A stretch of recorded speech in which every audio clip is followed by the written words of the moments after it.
think a lot of you are going to relate to this question.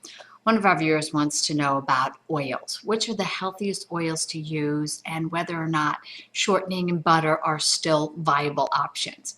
So when it comes to fats in your diet, all fats are made up of fatty acids.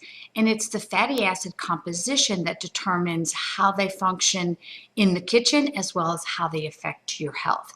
So if you try to think of fats as two basic categories, the unsaturated fat would be liquid oils, and the saturated fats, which would be things like butter, animal fats, and the saturated fats are solid at room temperature, whereas the liquid oils, even if you put it in the refrigerator, will still be liquid. The only exception to the liquid solid is coconut oil, which is getting a lot of press lately.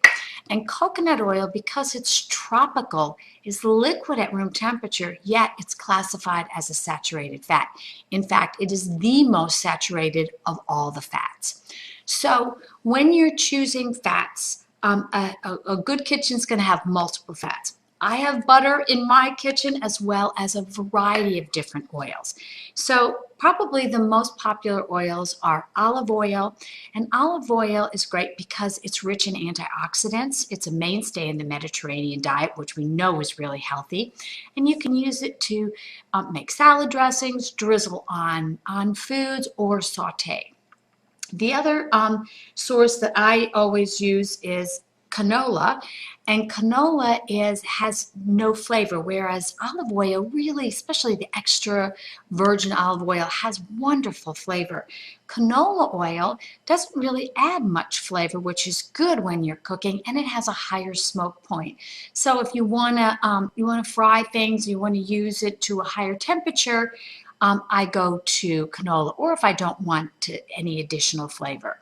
And then I have all kinds of other oils in my cabinet, like walnut oil, which is a good source of the plant omega-3 fatty acids, which are good for heart health. I have sesame oil that I might use in a little Asian dishes, but corn oil, safflower oil, all of the vegetable oils, soybean oil, peanut oil, they're all good. And the dietary guidelines recommends that you choose non-tropical vegetable oils first. And then when it comes to the solid fat, the saturated fats, you're allowed to have, from 5 to 6% of your calories, and I know that's tough to figure out, but you can have small portions of animal fat. You just want to limit them, and when you go to reach for a fat, think about liquid vegetable oils first.